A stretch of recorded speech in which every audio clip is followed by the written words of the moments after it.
Welcome everybody to our 182nd episode of the Minnesota Outdoor Skills and Stewardship Series.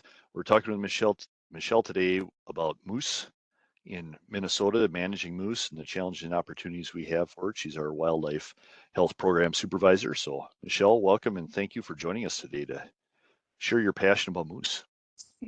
Thanks, Benji, and thanks, folks, for attending. As Benji said, I'm Michelle Carstensen, and I work in the research group for Minnesota DNR. I've been here about 20 years now, working on wildlife health the entire time, from a variety of diseases in our game species, chronic wasting disease and bovine TB, avian influenza.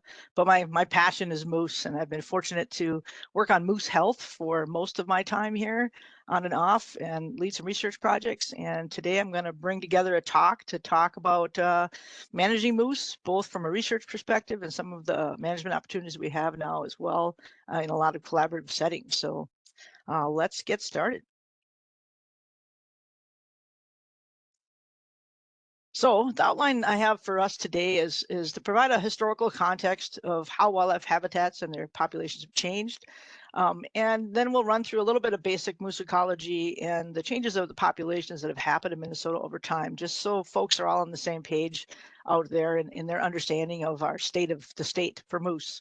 And then we'll get into those challenges of moose management, bring in a bunch of the research that's been done through a variety of entities, from tribal biologists to Voyageurs National Park and DNR projects, university projects. So we'll bring that together, and then we'll talk about some of the opportunities we have out there, upcoming and ongoing, for positive change, and things we might be able to do to boost our moose. So before we get to all that, I'm going to take you back in time. So let's go back about 150 or 200-ish years almost now to what Minnesota used to look like. So we were a system with a big northern forest full of jack pines and spruces and aspen birch uplands, and that was really our boreal forest. So that whole Arrowhead and northeast region was a boreal forest. We had maple, bass, and oak in the southeast and central, and then the west was prairie and potholes. So that was the system we had at that time. And with it came this composition of cervids on the landscape. And we had woodland caribou in the Arrowhead, and many folks don't know that Minnesota used to be home to caribou, but we were at one point in time. We had moose, and we had elk and deer areas. But with European settlement that came into that southern part in central Minnesota in the mid-1800s, they cleared that forest. And that improved things for deer, but market hunting soon followed. And so deer were nearly exterminated from that area due to unregulated hunting. Intensive logging then continued into the northeast and into that forest, and really changed the landscape there over time, creating good deer habitat. But really, that boreal forest ecosystem was really being removed pretty much, and with it left caribou, and really started to threaten the moose. But resource management, regulating the hunting, land use changes and other things, made deer very adaptable to the systems, and they grew well beyond those pre-settlement numbers. But moose still, remain challenged and in decline. And I have a little inset there of our current land use patterns, just because I think it's really interesting to see how much has changed. But we've had about 50% of our area across Minnesota change from the prairie, wetland, and forest to more urban agriculture and mining since that mid-1800s. So again, that changes over time have changed moose range. And you can see this figure here shows again the changes in kind of shrinking and reproportioning of where moose were found in Minnesota. And their primary range now is really in the Arrowhead.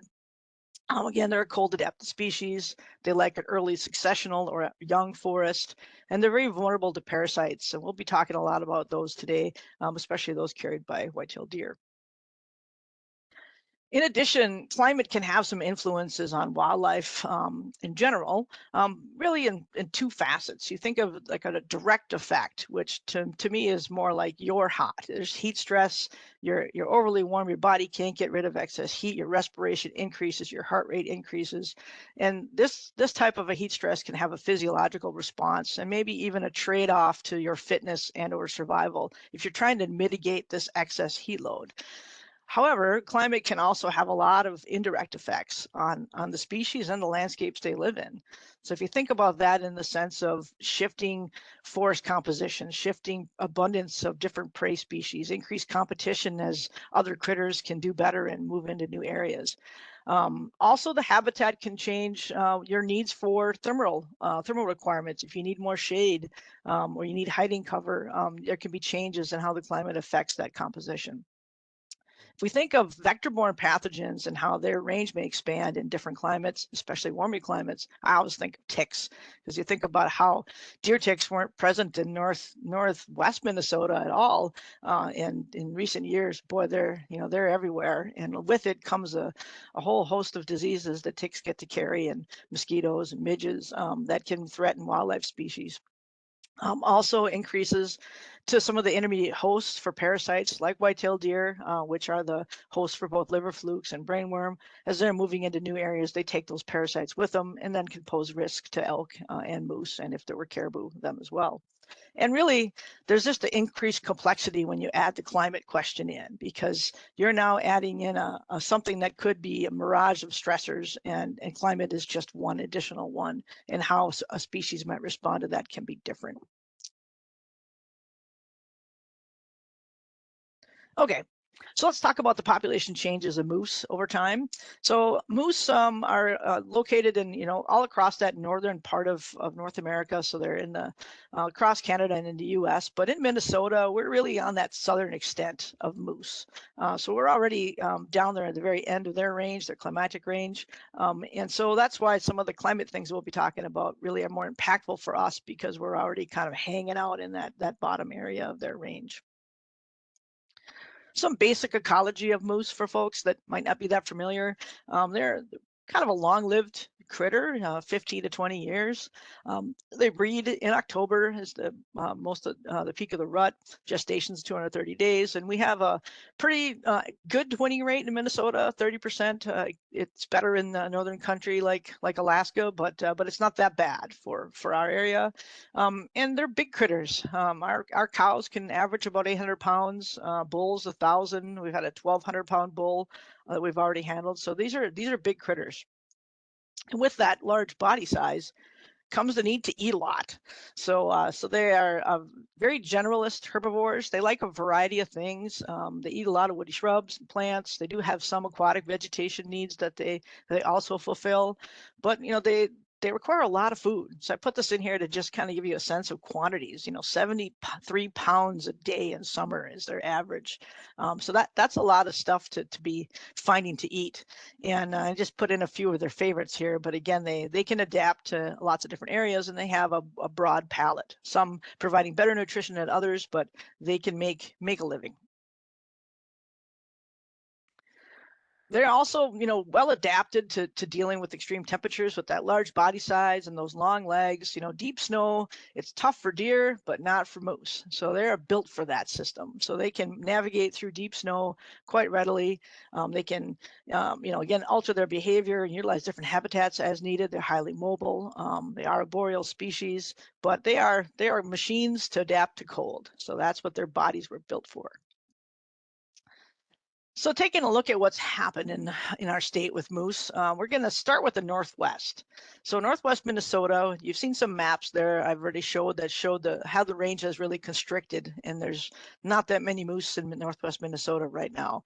And that change was really markedly fast. So in the 80s, we had about 4,000 moose. We had a very popular hunting season, very successful hunting season, because you could see moose really readily up there. So the success rates were really high. But changes started to happen in the 90s, and that population really crashed over 2 decades, which is just an unprecedented quick amount of time for a population to have that much mortality and decline. And there was a low pregnancy rate in this area, but they had high calf survival and low adult survival. In the northeast part of the state, there was concerns already being raised about what's going to happen in the northeast as we watched the northwest start to tank. And we did see a decline.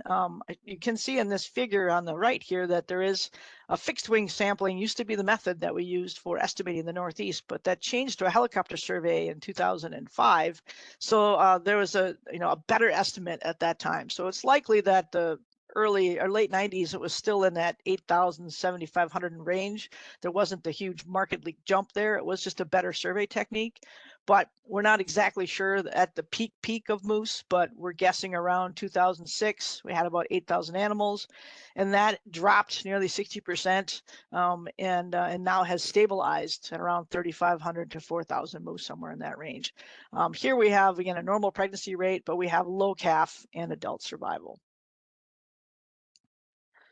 There was some studies that were done during these projects that I can highlight here, but I wanted to talk about average non-hunting adult mortality rates. So in populations that are doing well, where we can look to Alaska or northern Canada, on an annual basis for adults, 8 to 12% of the population can die from a variety of causes, and the population can still be stable, if not growing. However, what we were seeing in Northwest Minnesota and Northeast Minnesota during the times that I was just discussing were projects that documented mortality rates from that non-hunting mortality category that were nearly twice that, which fits with a rapidly declining population.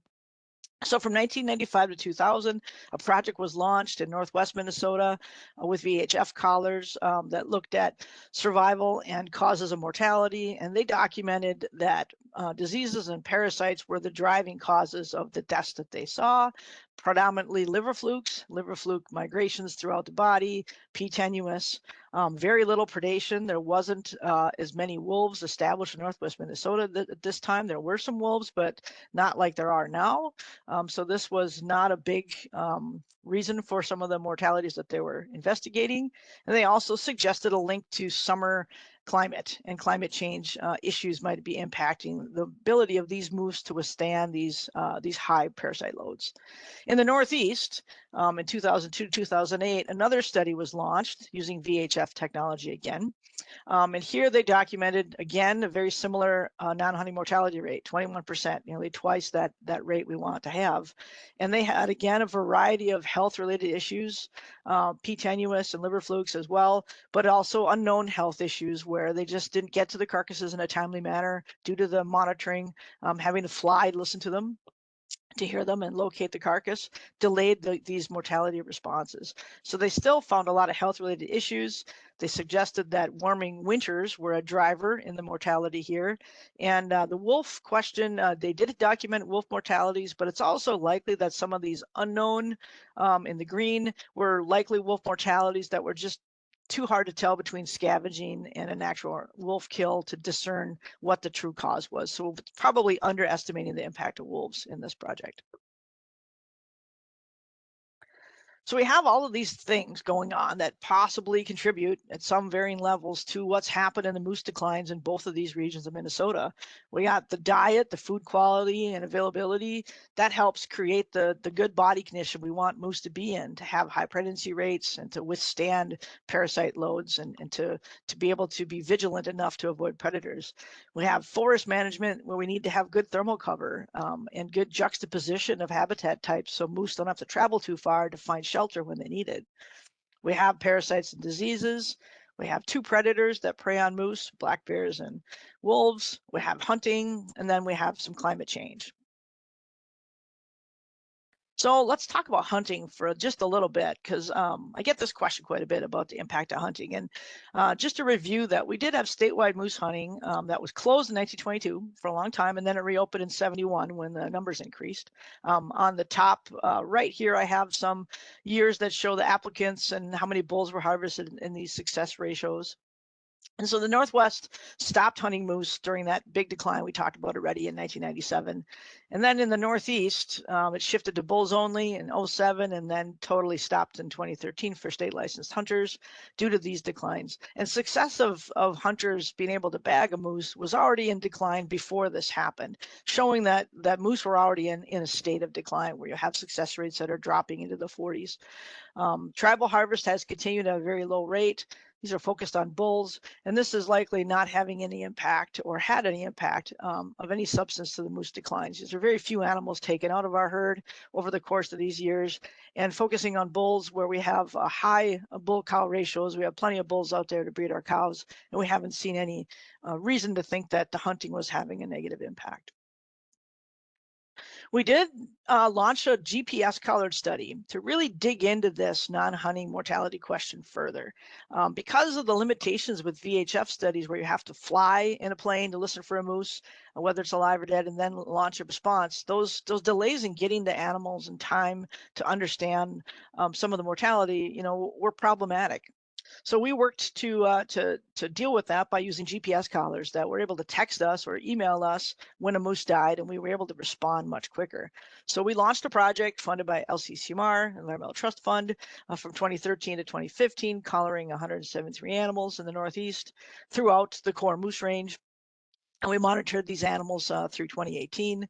And again, our goal was to respond there as quick as we can, and we screened them for a variety of diseases and health issues that we've been tracking along the way, and did detailed necropsies. So what we found there kind of is a similar tale of health-related issues that were documented in those previous studies, even with the VHF technology. We found health-related issues comprised about 2/3 of the causes of mortality, but we were able to dig in to really understand what they were much better because we had full carcasses in good condition much of the time. So we were able to look at parasites in particular by differentiating which parasite was causing the biggest problems.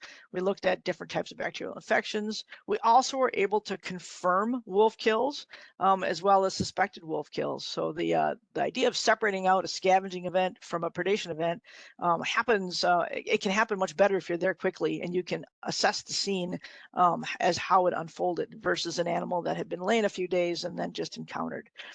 So our average non-hunting mortality rate was 15.2. And again, we had about 2/3 of the mortality related to health issues in moose and about 1/3 related to predators. Digging in a little more, this can really be grouped into kind of three main causes of what we observed for the non-hunting mortality. So on wolf predation, for that group of moose that we documented were killed by wolves or highly suspected that they were killed by wolves, about half of those already had a health compromising issue, mostly P. tenuis, but sometimes some other previous trauma, or they were biased towards older moose that were older than 9. And that's sort of what you'd expect wolves to do. They like to seek out animals that are already compromised. They're easier to take down. This is up to a 1,200-pound animal, and going for older or younger animals. When it came to parasites, P. tenuis or brainworm was the majority of cases that we saw, followed by winter tick mortality, liver flukes, which can be really necrotic in the liver on heavy loads and cause bacterial infections and really compromise the animal, as well as some other parasite issues like echinococcus, which are tapeworm cysts that's in the photo I have here for you on the top right, and some other co-infections.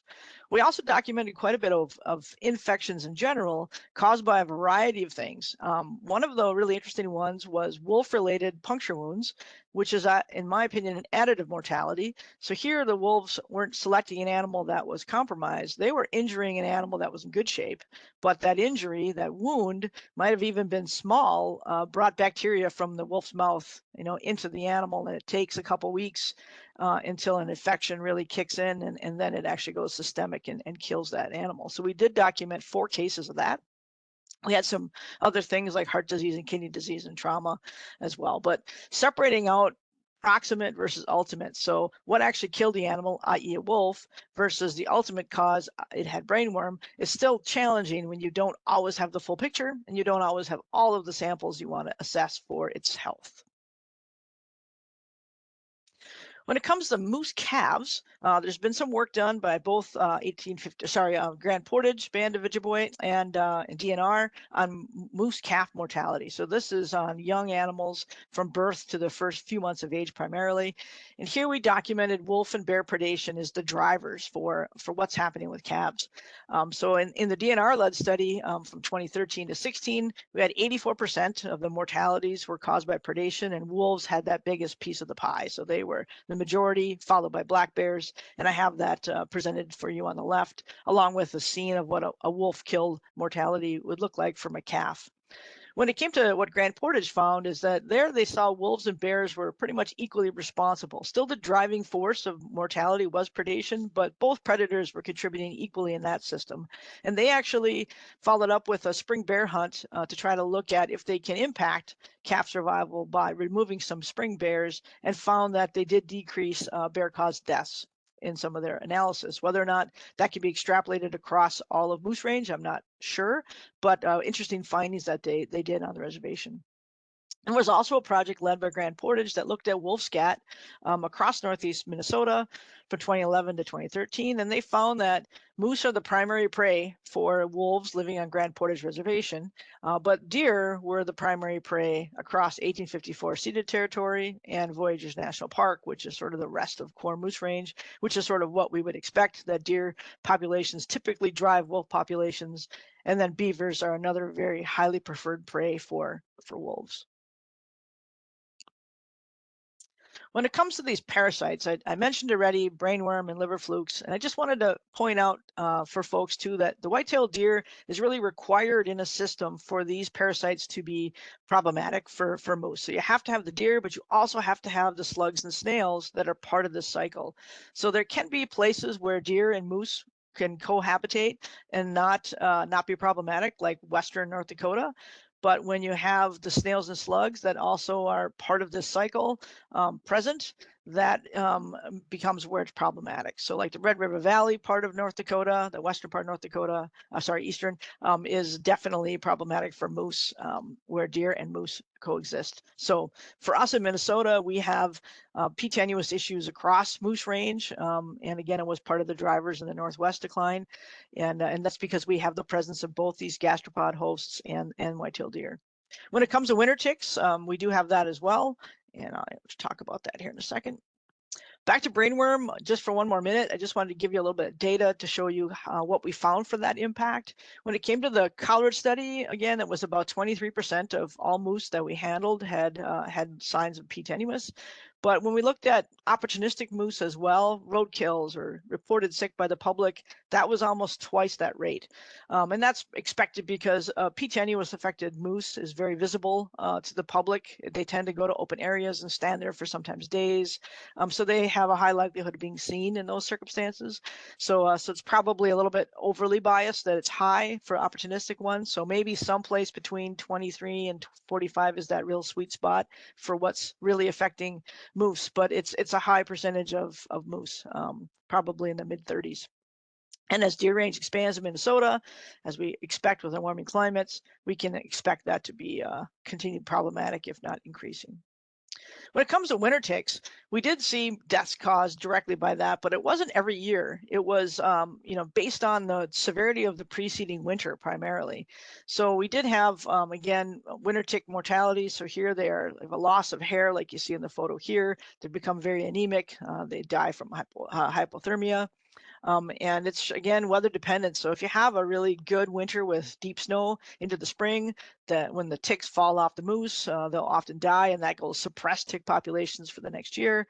But mild winter like the one we just experienced is going to be a tick boom for moose, unfortunately. So we should be seeing a lot of winter tick activity from this summer impacting moose this coming winter because of those changes in our weather and changes in snow depths. And that's really the driving thing for New England moose, which have been in decline in New Hampshire and Vermont and southern Maine, has been winter tick mortalities, where they're basically all their calves are dying, and they can't get them through winters because they're losing so much blood. We were also able to look at that heat stress question a bit with this moose project. We were able to put an implant transmitter called a mortality implant transmitter in a subset of moose, and this was a ruminant bolus that a cow would swallow, and it just lives in their rumen. Actually, it sits in their reticulum, one of the compartments of their stomach, and records body temperature. And we were able to put this in 41 animals. And this was the first time these devices were used in a large free-range population in North America, giving the opportunity to really look at, are moose heat stressed? Does their body temperature actually raise in certain conditions? And what could be that impact? We were able to calibrate this device on captive moose in Alaska to make sure that it worked as we hoped. And we were very happy to see that it was very accurate in recording that body temperature information. So what we learned is that, unlike what was predicted by the Lenar's work in Northeast Minnesota, that the winter temperatures and warm winters were a driver for moose, we didn't really find moose to be warm in winter. We had the least amount of hot days for moose in winter where their body temperature was elevated. And in this graph, I have a red line there above 39 degrees Celsius. That's the upper range of normal for moose. So anything kind of above the red line there would indicate above normal temperatures. They did have some hot temperatures in spring and fall, but they were really hot a lot in the summer. So I was surprised to find this to some extent, thinking that winters might be the biggest problem. But it appears that summers is when moose are the hottest. And almost 50% of the time, they were having body temperatures above normal. So what this ended up meaning in our study was that moose are heat stressed, and actually heat stress had a significant contribution to those that died. So the moose that died with these implants were 2 to 2.8 times higher on average having hot moose events in a day over the course of the year than the surviving moose. We did have quite high confidence intervals, but we did still find a significant signal that dead moose were indeed hotter. And what this can mean for a moose when they're excessively hot is that they could reduce their time spent foraging. They could reduce activity, rest more. So then their body condition is getting worse because they're not spending enough time accumulating all that forage we already talked about that they need. Or they need to travel farther distances to find shade or find thermal refuge. So all of those things could increase their risk to predators and reduce their overall fitness. Also, we do know from captive work in cattle that having an elevated temperature in your rumen is not the best thing for ruminants because it can shift the type of microbes that are present. And even though a moose might be able to eat like really high quality forage where they're living, if their rumen is hot, the right bacteria might not be present to make the best of that. So they could be passing through a lot of high quality forage due to that imbalance of having those right optimal microbes. And so that there's some stress-related issues with the rumen itself that could be impacting moose. So what can be done really when we think about this is it comes down to habitat prescriptions that we could use to promote moose survival by emphasizing the need for thermal refuge, particularly in summer, now that we learned summer season was the primary problem, and also having that access to quality forage resources in good juxtaposition to this thermal cover.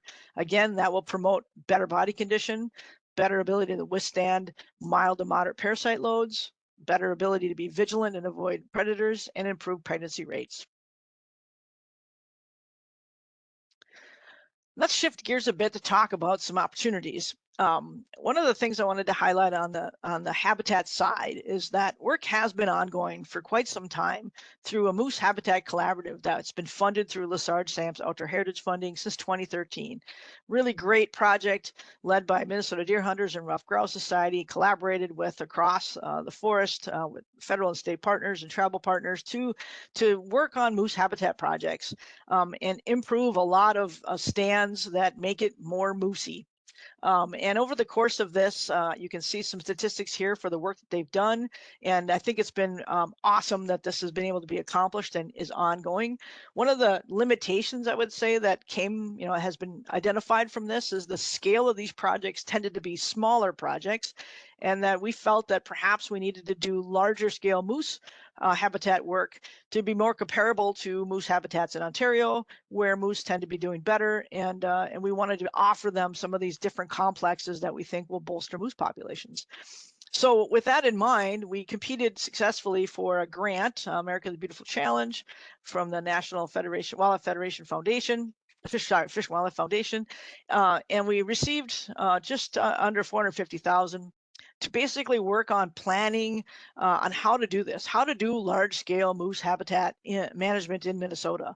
And the deliverables from this project are going to be a report to basically outline what are the challenges and opportunities to do this, and a plan to implement it. Like, how can we actually get it done? Thinking of trying to identify up to 3 different large project areas where we can collaboratively work on moose habitat in a larger scale. And this is being led by Megan Eiting with our DNR Forestry division. So she shared some of these slides with me today to share with you. I'm very happy to show that this is a huge collaborative event, because I think it's so important that that's here, because we have a lot of ownerships and a lot of interests across this Northeast area that need to be part of this conversation, from our tribal partners to county officials to the different state agencies, federal partners with the forest, national parks, NGOs, and others, the forest industry and universities, all needed to come together to talk about what the problem is in large-scale moose habitat management, and what can be the solutions to those from all the different perspectives that were at the table. So with a series of workshops, we talked about those, and I wanted to show too a little bit of the land ownership here as well, just to give you a sense of how diverse it is between these different jurisdictions. I mean, 82% of this is public land, but owned by a variety of groups and with a variety of purposes and intents and needs on how to manage those lands, that are directing whether they harvest or not harvest, and what stands are up next. So trying to organize across all of these different jurisdictions, as you can imagine, could be quite the challenge. So some of those challenges are grouped here just really broadly as a high level overview. We identified, I don't even know, 150 challenges or something in the workshop, but they kind of categorize between political and public support, where do we have enough public support to manage for moose? Perhaps changing how we manage for deer.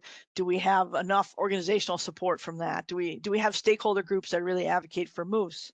What about on the research side? Where do we need to be for how to monitor the response to these habitat changes and improvements to see if we're really doing a good job or not? What do we need for the habitat improvements itself? What are the consistent guidelines? What economic considerations when it comes to forest, forest markets and distance to markets and things that have dried up, and how to get stands sold when there really isn't an interest in them, but it's a key area to get to have some harvest. And then environmental emerging issues with climate and pests and disease. So some of the strategies that were identified to overcome these challenges, really talked about how to develop these good moose habitat configuration guidelines that are clear and applicable to our area, taking what we learned from Ontario and what we learned from the research that's gone on in Minnesota for decades through all this work. What would be the ideal things we could do in these areas, and how do we develop metrics to figuring out how effective they are, and increasing our timber market sales, and making this more palatable even to private landowners, which are really important in this area too. They might have some key lands adjacent to an area we want to work on, and if they're on board to do the same things on their property, we can have a bigger impact. But we also have things that require additional work. We have strategies that we need to build support. We need to build funding. We need to think about how to deal with areas that don't have a timber market, but we need to harvest, and resources that are needed for this implementation. The 3 project areas that we identified, I just wanted to show you here on a map, went across 3 counties. So where we're at right now with this project is that we've identified all of these things I just mentioned, and we're working right now on deciding what the habitat prescriptions will be, what treatments we need, and the next steps in securing support so that we could put together that implementation plan and make the deliverables of that project. And lastly, I 2 more things for you. So another collaborative project I wanted to talk about involves the U.S. Forest Service, U.S. Geological Society, Minnesota DNR, and others through a grant that was by the Midwest Climate Adaptation Center. And that was looking at using modeling into the future on how we manage the forest for moose, where we can think about how the forest is going to change, what species are going to be the winners and losers in climate change, and what did we learn from all of the habitat use data we have from collared moose to see what's important and what's going to change. And you can see here on the figure on the left, I have a map in here to show where we have the best biomass or the best food for moose currently. You can see the reddish areas there represent, quality forage, highly preferred species. So that center part of range is quite blue, meaning that has like the least preferred. But if you look at the thermal cover side of it, that's where you have the best thermal cover. So clearly we have work to do to provide the right types of forage and cover for moose to enable them to eat well, but yet find places to mitigate heat. So this kind of work where we can model different scenarios and look at the response is super important as we evaluate which type of prescriptions we want to do. And lastly, for research, we have a new LCCMR study that was recommended for funding for the next fiscal year in 26. That's a collaborative project between 1854, Treaty Authority, Grand Portage Band, University of Minnesota Duluth, and DNR. That's really focusing on recruitment and fecundity of moose. So it's focusing on these really young moose because we haven't really looked at that very closely in all the past work. We have some neonate work for those moose that are the first few months of life. We know that predation is the biggest driver there. And then on the adult studies, in the work that I did, we had a mean age of 6. And so we're really missing young moose. And why that's important is that they're really the drivers of recruitment and that early reproduction into the system. And we want to know more about what those rates are and what the drivers are for an animal that can overwinter that first winter. Is it still going to be wolf predation, or have they lived long enough to be impacted by P. tenuis or winter ticks? And when are they first reproducing and contributing to the population? And I think that might be different across moose range, again, being another good indicator for us about where habitat improvement projects might be the most effective to boost pregnancy rates and really try to increase that ability to recruit new individuals into the moose population. So my last slide here is really to try to just bring it back together to talk about, climate change, related things in abundance, distribution, and health. They need to be incorporated into our plans. We can't be thinking too far ahead without keeping that in mind, because we have some winners that are going to be doing better. And we know that's going to be on the cervid side, white-tailed deer and elk. They're just more adaptable to these warming climates. So are oaks and maples. But on the loser side, we have the woodland caribou, which are already gone from Minnesota, and we have moose that are really threatened. And we have some of the tree species I listed here that are important for moose. And so are we able to manage our way out of that? Are we able to give them what they might need to be more robust to the change in climate and have the resources they need to mitigate that? And it ultimately might come down to some hard choices too about prioritizing species we manage. For an example, we might want to restore elk to the Northeast and not invest millions of dollars into improved moose habitat if we don't think it's going to work. But I don't know that we're there yet with that decision. I'm just throwing that out there as things to consider as we evaluate into the future effectiveness of our projects and what's working and maybe what's not working, and trying to make those hard decisions. And to be more proactive overall in our thinking and less reactive in our planning.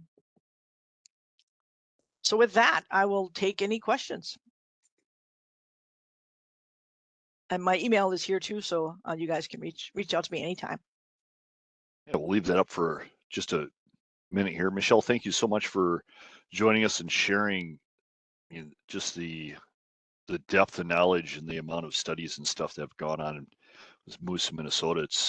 It's really, I guess, great to see and inspiring to see all the work that the DNR is putting into some of this research stuff. So kudos to all of you doing that. We got a few questions coming in. If anybody has their questions, again, put them in the Q&A section there. You can find that in the lower right-hand corner. So Jason was asking, what is the carrying capacity of the moose range that's left in Minnesota, and where are we currently sitting within this number? Well, I don't know that we have a definitive on that. I think that there is a belief that when we had 8,000 moose at one point, which we have a pretty good estimate of that things were still okay, that we weren't beyond carrying capacity there. So there's thoughts that we could get back to that perhaps without having negative impacts. I don't know if we can get there, but we'd have no indications that number was too many moose. When it comes to across range, I don't know that I have a good answer for that, because again, we were at 4,000 moose in the Northwest. There weren't reports of any issues with moose as far as damage and things like that I'm aware of.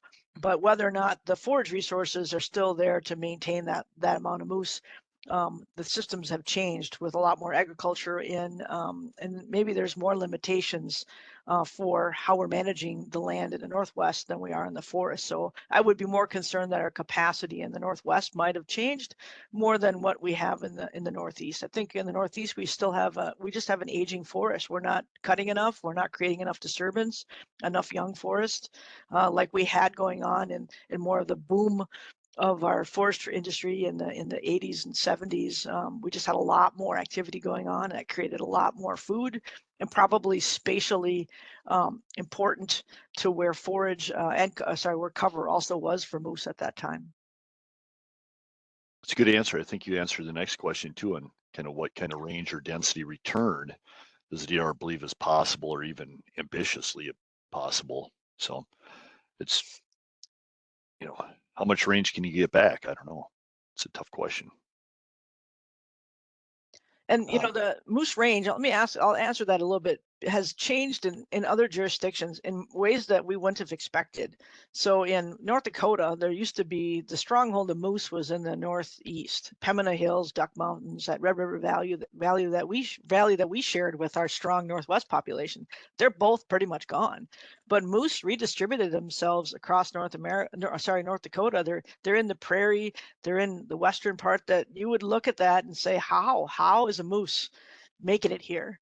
Yet they are. And they have done some work in North Dakota for that moose population. It's not that many moose, but they've spaced themselves out, and they're surviving. So moose can be adaptable, but will they ever return to what they had in North Dakota? Probably not. But they're still making a go of it in new habitats that we wouldn't have predicted. Saying that they're versatile at the same time. Great. If you want, you can pull your PowerPoint down there, Michelle. I think people had enough time to copy your email address down if they want to. Jason had another question here too. Not sure how feasible this is, but is it possible to vaccine for brainworm or liver flukes? Are there vaccines that would work?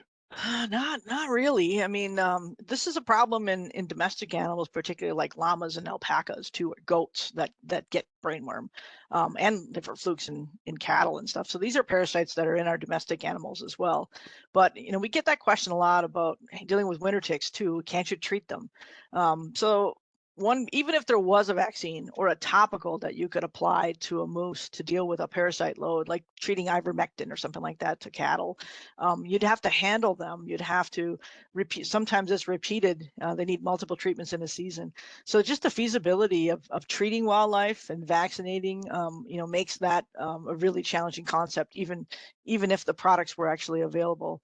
The market to develop products like that when it comes to wildlife interests are really not there. So I mean, who's going to profit from that, right? So there's a lot more interest in developing vaccines and preventatives for domestic animals, which are a huge part of our economic footprint, than for wildlife. So it's a challenging one. It doesn't exist yet, and even if it did, really hard to apply to a very dispersed population that doesn't yard up like deer, and they're not that vulnerable to grouping up.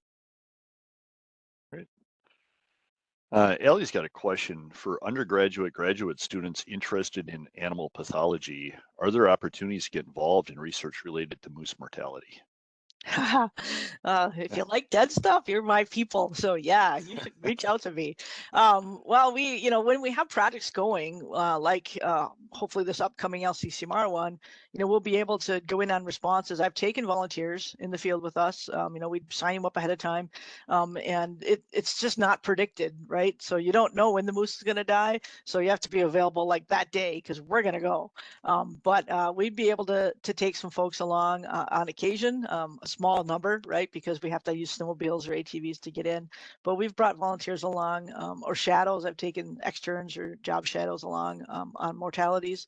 They're just hard to predict when, and availability will be like last minute. But you have my email address, and please give me a call or email me. Stay in touch. There you go, Ellie.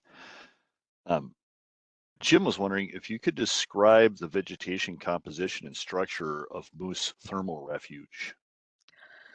Well, that could be a mix of things. I don't think there's a one answer for thermal cover, but so it can find thermal refuge when think of kind of a woody wetland bottom too, right? So you have those wetter, colder areas where a moose can lay down in bed.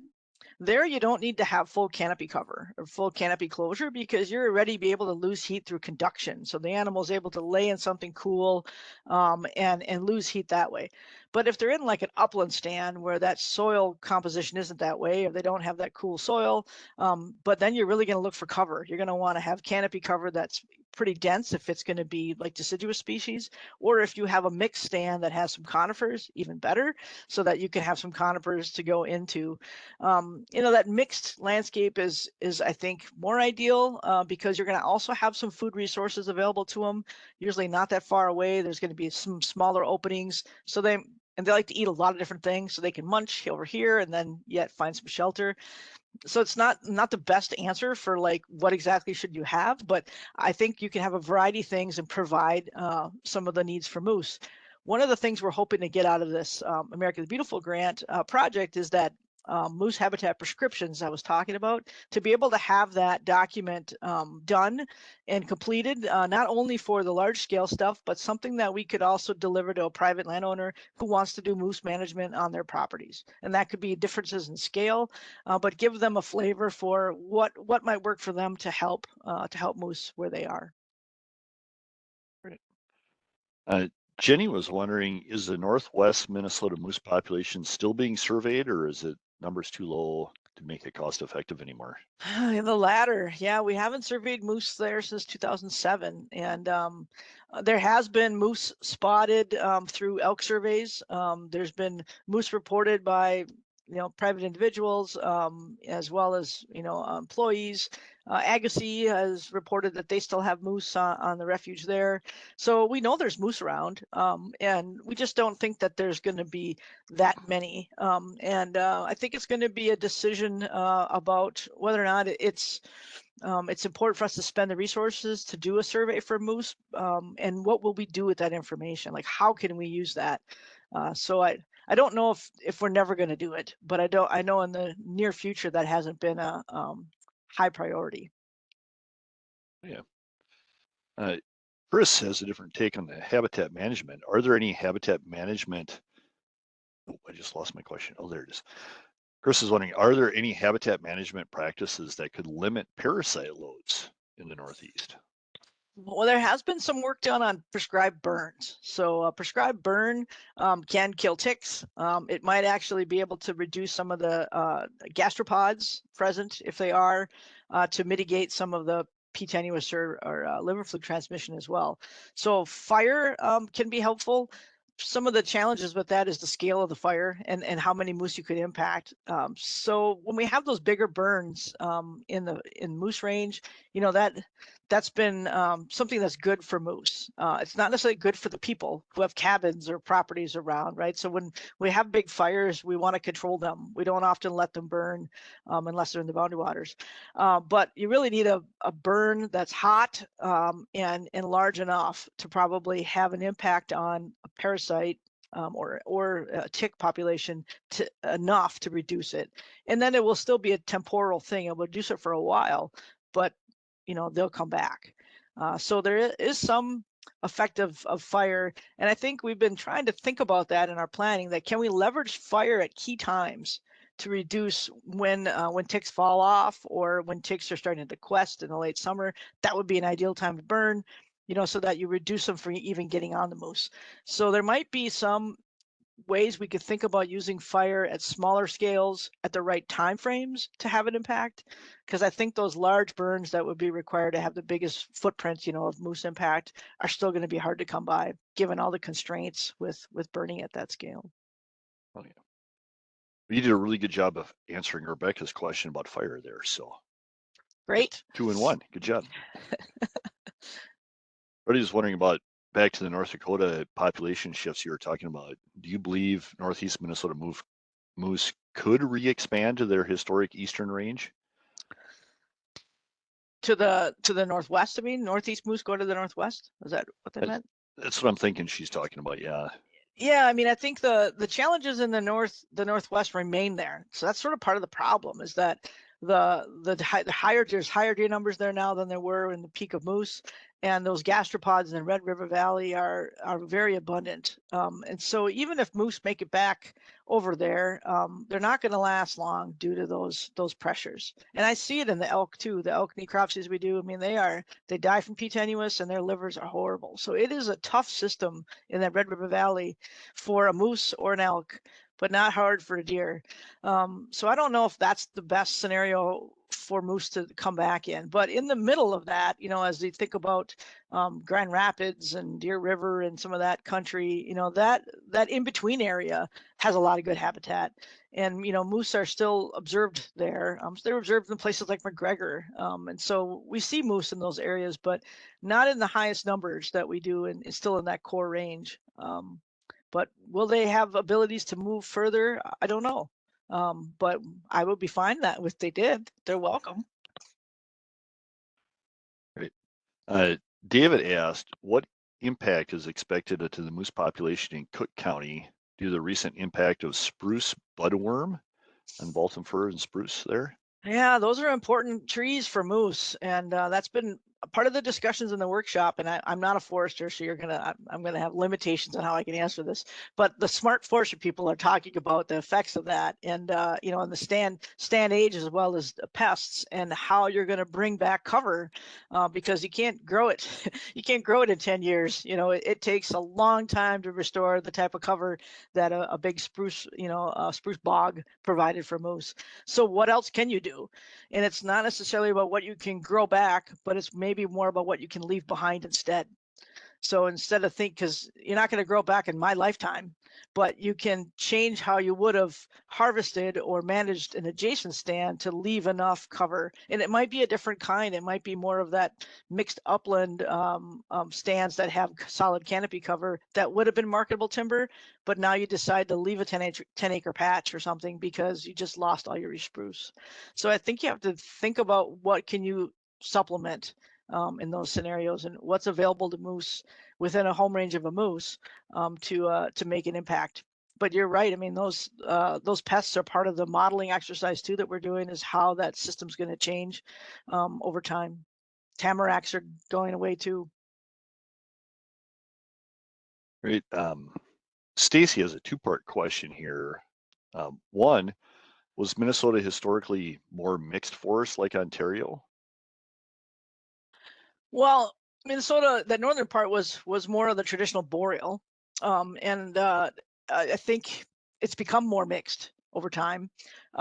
What's going on in Ontario is still really large disturbances, large cuts. So Ontario is a lot of crown-owned land or government-owned land. So they have the land ownership is different than that pie chart I showed you with all of this mixed ownership types, where they're still able to implement, large-scale cuts and disturbance to mimic some of those big forest fires or things like that of the past. So they are also leaving behind different stand compositions to create that mixed woods, probably better than maybe we have done due to limitations in what we're marketing and what the resources are needed for. But I don't know if if at one point if they always have had a better mixed forest in Minnesota or not, but they certainly do now.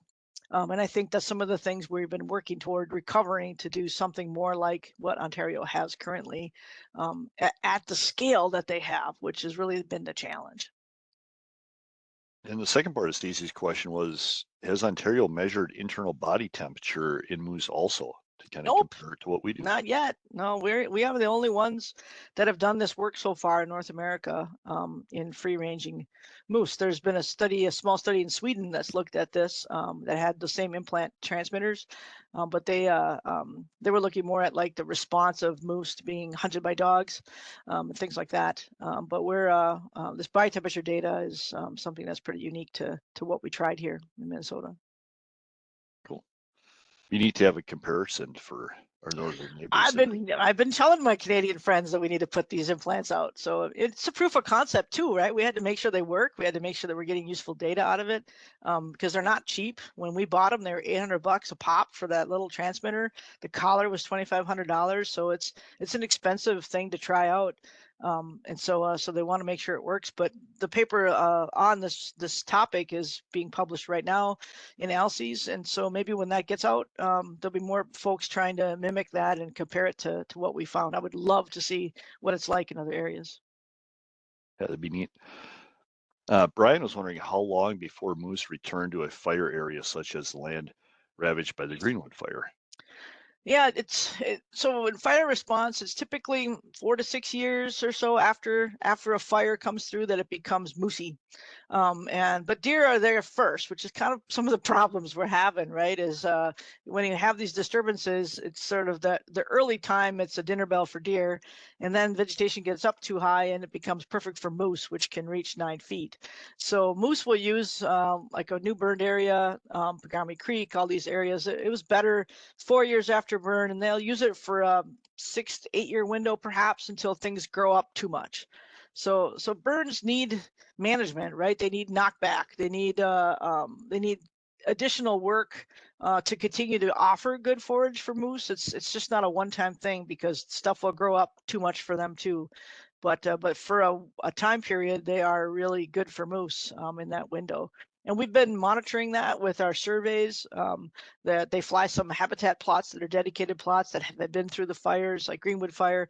They're looked at every year to see how moose are changing, use patterns to them, and how many moose they see in, to give a good metric. And they're showing, a really positive response to those burns, probably 4 to 5 years after the burn, and that'll last again, for, like I said, 6 8 year period before they start to not use it as much anymore. Interesting. Brody, we got a couple last questions here. Any other species reintroduction or management that are theorized to help the moose population? Theorized to help the moose. I mean, I talked just briefly about, the project that's been proposed by Fond du Lac Band about reintroducing elk that were native to that area, but they're not really going to impact moose in a negative way. They'll be, they'll be fine together. It's more deer, deer and elk, and deer and moose that are the problematic part when it comes to the parasites, not so much the competition for food. When it comes to impacting moose, predator population management is probably something that would have more of an impact, especially for calves. Where I showed you guys the biggest impact is on newborn calves for both wolves and bears. So if we had some management that would focus on predators, particularly in areas where they have the biggest struggles with calf survival, which is not uniform, through moose range, that might have more of an impact on getting animals into that recruitment window. But I'm hoping to learn more about that recruitment side here coming up to maybe have a better answer to that question soon.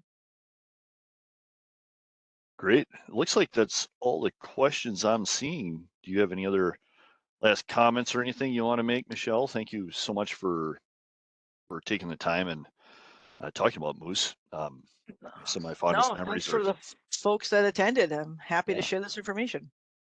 some of my fondest memories are waking up or fishing in the boundary waters and seeing moose around. And we don't see them as much as we used to, but they're sure are a special animal and bring back a lot of fond memories. So thank you for your time. Everybody, thank you for joining us today. Please join us next week for our 183rd episode. We're talking about preserving the memories of your harvest. So what you can do with feathers or skulls or antlers to make buttons and stuff like that. Ways to preserve your harvest. I think it's especially important for kids when you're out there. I still have a deer rack I made from the hooves of the first deer I ever shot. So we're going to be talking about that next week. So hopefully everybody gets out, enjoys this lovely weather, and have a safe weekend, and we'll see you next week.